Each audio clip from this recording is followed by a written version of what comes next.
After 5 years together, my fiancé told me he wasn't sure he wanted to marry me. Then, in front of his friends, he joked, "If you were prettier, I'd marry you." This morning, his mom called me sobbing. Dominic and I have been together a little over 5 years and engaged for 8 months. We met at a housewarming through mutual friends, bonding over our mutual dislike of IPAs and nostalgia for 90s cartoons. Things moved at an easy pace. Dated a year, moved in after 2, adopted our cat, Beans, in year 3, and got engaged last summer. The proposal was simple, a Saturday hike to our favorite overlook where he awkwardly tugged a ring box from his pocket. I said yes right away.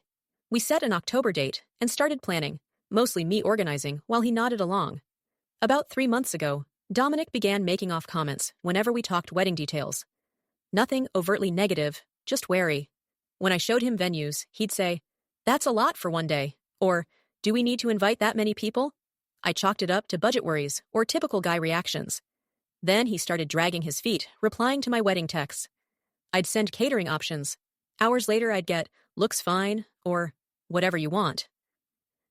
When I asked if he was okay, he blamed work. His construction firm had big projects. It sounded plausible. Last month, he began hanging out more with his coworker Paul, grabbing beers, watching games at Paul's place. Not unusual, just more often. When he got home, he was distant on his phone a lot, less affectionate. I confided in my best friend, Lena. She said it sounded like pre-wedding nerves and suggested a date night to reconnect. So last Friday, I booked a new Italian spot downtown, put on a nice, not over-the-top dress, and stocked the fridge with his favorite beer. The date flopped. He barely engaged. When I brought up finalizing the honeymoon, he dropped a bomb. He wasn't sure he was ready for the honeymoon, the wedding, marriage, all of it. I was floored. 5 years together, 8 months engaged, and now this. Pressed, he said he'd been talking with Paul about how marriage changes everything and brought up Paul's brother's ugly divorce. The conversation spiraled. I tried not to make a scene while my stomach fell through the floor. We barely touched dinner. The drive home was silent. Back at the apartment, he dodged more talk, said he needed time to think, and slept on the couch. The next morning was excruciating. We moved around like strangers sharing an Airbnb. He said he was meeting Paul and some coworkers at the Rusty Nail to watch the game. I didn't have the energy to push back. A few hours later, Lena coaxed me out for coffee. I unloaded everything. She gently suggested it might be normal jitters. We wandered Target, my go-to decompression. I bought throw pillows and shampoo. Retail therapy counts. By early evening, I felt steadier and headed home. Then got a text from Kyler, a coworker I'd met at the company holiday party. He asked if I was okay and said things got weird at the Rusty Nail. I called him. Hesitant at first, he finally told me. The guys were ribbing Dominic about the wedding. Paul asked if he was ready to be with one woman forever. Dominic said he had doubts about timing. When Paul pressed why, Dominic, drunk, said, "If you were prettier, I'd be more excited to marry you," and laughed it off. Kyler said a few guys called him out, but Dominic got defensive and said they couldn't take a joke. I sat in my car and cried for 20 minutes. The man I loved had made my looks the punchline for his cold feet. Inside, Dominic was passed out on the couch, still in his clothes. The apartment reeked of beer. I took Beans into the bedroom and locked the door. Sunday, I woke to coffee and bacon, his classic "I messed up" breakfast. He looked hungover and sheepish, hoping food would fix it. When I confronted him with what Kyler said, his face fell. He tried to minimize it. I was drunk and stupid. He claimed the guys were going on about being tied down, and he said something dumb to shut them up. The "boys will be boys" defense made it worse. We argued about him humiliating me in front of his friends. He swore he didn't mean it, and blamed stress about costs and pressure. I couldn't get past that he used my appearance as a joke. I couldn't stay. I grabbed my bag and went to my brother Elliot's. He was furious, ready to confront Dominic, but I told him I needed space and a safe place to think. All Sunday, Dominic texted apologies and begged me to come home and talk. I replied once. I needed time. I called in sick Monday. I couldn't fake smiles at the dental office front desk. Around 9 a.m., Valerie, his mom, called. We've always gotten along. She supported us more than my own mother, who's on husband number 3 in Florida. Valerie sounded shaken. She said Dominic called her the night before, and there was something important I needed to hear. She asked to meet. So here I am, sitting in my car outside a coffee shop with 15 minutes to go, wondering what else there is to learn and whether my 5-year relationship is already over. I keep staring at my ring, asking myself if I missed the signs. Was I blind, or did it really fall apart this fast? Do I hear Valerie out? And what could she say that would make any of this okay? For everyone asking, yes, I met with Valerie, Dominic's mom. I'll explain that at the end of this update. A lot has unfolded in the past 48 hours, and I'm still wrapping my head around it. After Monday's post, I called out sick again. My boss was kind about it. I've barely used sick days this year, and I apparently sounded awful on the phone. I spent the morning holed up in Elliot's spare room closet, reading your replies and trying to organize my thoughts. Around noon, Lena swung by on her lunch break with deli sandwiches from near her hospital. I hadn't eaten much since Sunday, so even without an appetite, I forced down a few bites. She gently reminded me, I can't dodge Dominic forever. We share a home and finances, so a conversation is inevitable. She was right. I couldn't camp at my brother's indefinitely, especially with Elliot's girlfriend coming for Taco Tuesday. Being the weepy third wheel was the last thing I wanted. After Lena left, I showered, borrowed one of Elliot's hoodies, don't judge it helped, and drove back to our place. I rehearsed my script the whole way. No yelling, no crying, calm, adult, and focused on answers. When I pulled into our spot, Dominic's truck was there. He should have been at work. My stomach tightened as I climbed to our second-floor door. Inside, he was on the couch in sweats, puffy-eyed, surrounded by the wedding binders I've built for 8 months. Beans was tucked next to him, little traitor. He looked both startled and relieved to see me. I asked why he wasn't at work. He said he'd taken personal time and had been combing through the plans, trying to figure out how he'd gotten it so wrong. I stayed by the door and told him flipping pages wouldn't undo what he said. What followed was long and brutal. He apologized again for the bar remark, called it indefensible, and swore he didn't mean it. When I asked why say it then, he said he was trying to look cool in front of his friends, which only made me angrier. I reminded him he'd voiced doubts at dinner before the bar, stone cold sober. He admitted he's been stressed, a lagging project at work, Paul's nonstop marriage horror stories, and worry over our budget. Instead of talking to me, he bottled it until it blew up in the worst possible way. Then something new.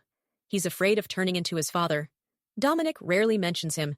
He left when Dominic was 12 after an affair, moved to Arizona, started over. Dominic always claimed it didn't affect him, but now he admitted he fears he's wired to cheat or bail. I told him he isn't his dad, and DNA isn't destiny. He said he doesn't know how to promise forever when forever looked impossible in his childhood. I asked if he'd shared this with anyone. After a pause, he said he'd been talking to Kyler. They've gotten closer since Kyler joined, and Kyler's had his own relationship messes. That explained why Kyler called about the bar incident. He already knew the backstory. Then I asked the question that mattered. Is this about marriage itself, or marrying me? He hesitated loudly. He finally said it's mostly fear of commitment, but part of him questions if we're right long-term. That cut deeper than the prettier line. 5 years in, and he's still unsure. When I asked for specifics, he said we've both changed since our early 20s, me becoming more of a planner, him shelving the dream of starting a business. I said change is normal. He asked whether we'd grown together or apart. I was spent. I told him I needed time away to process the public humiliation, the hidden doubts, and now the compatibility question. He begged to work on it therapy, couples counseling, but I held the line. I need space. As I started to pack more clothes, he mentioned my phone wouldn't stop buzzing. 3 missed calls from Valerie. I'd forgotten our coffee meetup. When I said her name, his face shifted from puzzled to worried. He asked what she wanted. I said she'd called crying the day before, saying she needed to tell me something important after he phoned her Sunday night. He went pale and wouldn't look at me. He muttered about their argument and his doubts, but said it wasn't his place to explain, that I should hear it from her. I stepped out and called Valerie back. She picked up immediately, worried I'd missed our meeting. I told her I was at the apartment with Dominic. She said she had something important to tell me and asked to meet right away. Her tone got odd when I mentioned I was with him, which only made me more suspicious. We set a time for 30 minutes later. I turned to Dominic and asked what his mother knew that I didn't. He finally met my eyes, guilt and resignation. He said there's something he should have told me himself, and that I should talk to her. He offered to be gone when I came back if I wanted. I packed a week's worth of clothes, toiletries, and my laptop. At the door, he said he loved me. I told him sometimes love isn't enough. On the drive to meet Valerie, Karina, his sister, called. She sounded worried. She'd heard about the bar from Paul, couldn't reach Dominic, and their mom was upset. When I said I was meeting Valerie, Karina blurted, "Is this about Maria?" The name hit like a truck. "What about Maria?" I asked. Karina went quiet, then backpedaled, apologized, and told me to hear Valerie out, refusing to say more. At the cafe lot, I saw Valerie at a window table, eyes swollen and red. Whatever she had to say would change everything. As I walked in, my phone buzzed. "Dominic, whatever my mom tells you, please remember that I love you. I was scared and made awful choices. I'll understand if you can't forgive me. I put the phone away, inhaled, and sat across from Valerie. I'm writing this from a different place, Lena's apartment. After seeing Valerie yesterday, I couldn't bring myself to go back to Elliot's or to our place. Lena's pullout is kinder than Elliot's storage room futon, and her cat Pepper doesn't judge me for crying into cereal at 2 a.m. So, the meeting with Valerie. Where do I begin? The cafe was packed for a Tuesday, looked like the community college had just let out. Valerie had grabbed a corner booth with high backs, which gave us a little privacy. She didn't look like herself from our family dinner 3 weeks ago. Hair a bit rumpled, no makeup. In 5 years, I'd never seen her without mascara and lipstick. She stood to hug me. She smelled like those lavender dryer sheets she loves. I ordered a plain coffee, even though I wanted something caramel with extra whipped cream. It felt wrong to order anything indulgent for a conversation like this. After a few pleasantries, Valerie cut to it. Dominic had called her Sunday night in pieces. Yes, his commitment fears and turning into his father stuff are real, but there's a more immediate driver. Maria. I nearly choked. Maria, the new project coordinator at his company, the one he'd mentioned in passing. Valerie, shredding her napkin, told me Dominic had developed feelings for Maria over the last few months. He claimed nothing physical happened, but the emotional bond was enough to shake our relationship. As she talked, a timeline snapped into place. Maria started around New Year's.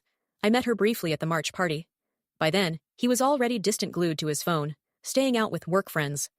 What I'd labeled project stress suddenly looked like something else. I asked why she was telling me this instead of shielding her son. Her eyes filled. Then the parallel landed. Before Dominic's dad left for Arizona with a coworker, there were months of coldness, cutting comments, and manufactured fights, creating distance instead of owning the truth. She didn't want that script replayed with me, left in the dark, while Dominic took the coward's route. And the bar joke clicked into place. Not just drunken stupidity, but a subconscious way to sabotage us so he wouldn't have to make the hard choice. We talked for over an hour. She shared how she tried to salvage her marriage after the affair, how she blamed herself for not being enough. In the parking lot, she said the line that's been echoing since. You can't make someone choose you. They either do or they don't. Everything in between just postpones the inevitable. I sat in my car a long time afterward. 3 new texts from Dominic variations of, I'm sorry, I love you, and not one mention of Maria, still hiding. Instead of replying, I called Lena and asked to stay with her. She didn't hesitate, made up the pullout, and offered to grab dinner. That's the kind of friend you hope for in a crisis. I finally texted Dominic, I know about Maria. Don't contact me again until you're ready to tell me the whole truth. I'll pick up more of my things tomorrow while you're at work. Then I blocked his number for the night. I needed quiet. On the drive to Lena's, Karina called. She confirmed what Valerie said and added more. She'd overheard Dominic and Paul talking last Thursday, confronted him, and made him promise to be honest with me after the weekend. He didn't. Her unwavering support, despite being his sister, was a huge relief. I'd been afraid I was losing his whole family, who had become my own. Lena's place was the neutral ground I needed. We ate on the living room floor with a baking show humming in the background. That ordinary calm felt like a life raft. Later, scrolling through 5 years of photo strips, holidays, engagement shots, I made a plan for the next day. Stop by while he's at work, pack more, ask the landlord about breaking the lease. Then my phone buzzed from an unknown number. Margot, this is Maria. I know you blocked Dominic. Can we meet tomorrow? There's more you should know, just the 2 of us. My heart pounded. What else? And why tell me herself? After a long minute, I typed back. Where and when? I met with Maria, and it was nothing like I imagined. We chose a little breakfast spot by the park, neutral ground. She was there first, anxiously scrolling. Not the polished woman from the company party hair in a messy bun, barely any makeup, fidgeting with her cup, eyes down. 2 revelations. She didn't know. Maria had no clue Dominic had feelings for her until Paul casually dropped it last week. They'd collaborated closely and sometimes texted after hours about work, but she said it never crossed a line. She even showed me their messages, scheduling, status updates, a meme here and there. Nothing flirty. She has a boyfriend of 3 years who even shows up at happy hours. Paul was instigating. She overheard him telling Dominic to try other options before settling down, naming her specifically as someone who understands Dominic better than Margot. He's been telling people Dominic has cold feet, cracking jokes about being trapped and losing freedom. By the end, I felt strangely steady. Maria wasn't the antagonist, just collateral, caught between Paul's meddling and Dominic's lack of backbone. As we stood to leave, she said, You seem like you know your worth. Don't let anyone shake it. I texted Karina to help arrange a family meeting neutral space at her place. She agreed. Dinner last night. Karina ordered simple pasta and salad. Valerie arrived first, then Paul, attendance mandatory, then Dominic drained, hollow-eyed. 20 minutes of painful small talk, and then Valerie cut through it. We were there to face the truth and choose a way forward.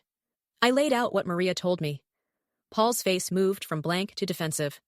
He tried to frame it as looking out for a friend. Karina shut that down fast. Dominic stared at his plate. When pressed, he admitted Maria was simply kind. He spun it into something in his head because he's terrified of becoming his father. Valerie flinched. As for the bar joke, he looked ashamed. It wasn't about my looks.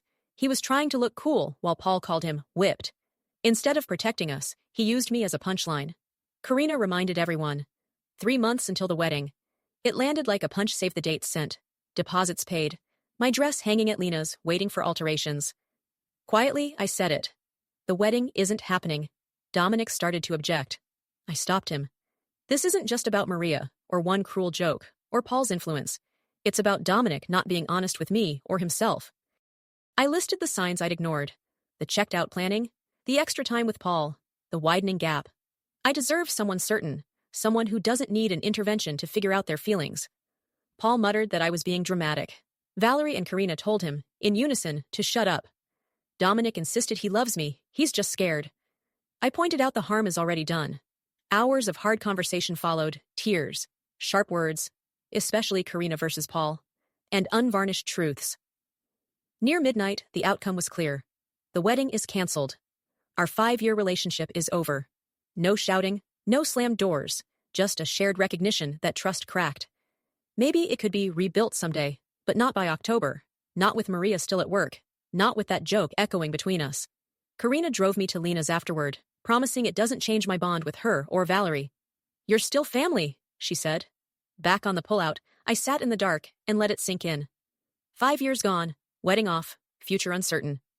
I didn't cry at first. I opened my notes app and made a list. Call venue cancel, likely lose deposit. Decide what to do with the ring, notify guests, plan move out, update social media.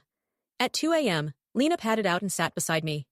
We stayed like that until sunrise quiet, breathing through the new reality.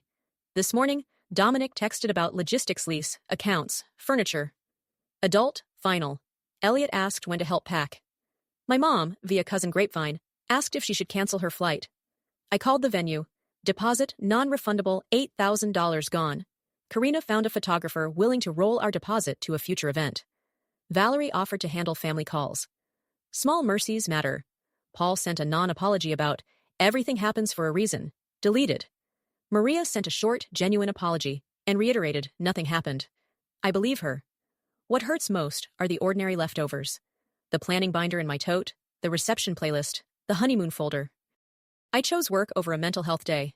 Answering phones beats spiraling alone. Coworkers were mercifully normal, either unaware or politely pretending. Tomorrow, I'll meet Dominic to swap keys and sort the apartment. He'll move out, my name is on the lease. He can stay with his cousin. Surreal. Last month, cake tastings. This week, dividing the kitchen and deciding who keeps the PlayStation. Valerie said last night, endings aren't tidy. They're messy, sad, complicated. She rebuilt after being left, raised 2 kids, found joy again. You wouldn't guess the pain from looking at her now. Maybe there's hope in that. For now, one day at a time. Tomorrow, the apartment and finances. Next week, I start hunting for my own place. Beyond that, the view is foggy, but it's there.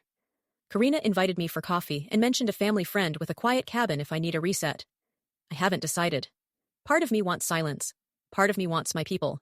Lena's practical kindness, Elliot's big brother energy, and Valerie and Karina's complicated, steady care.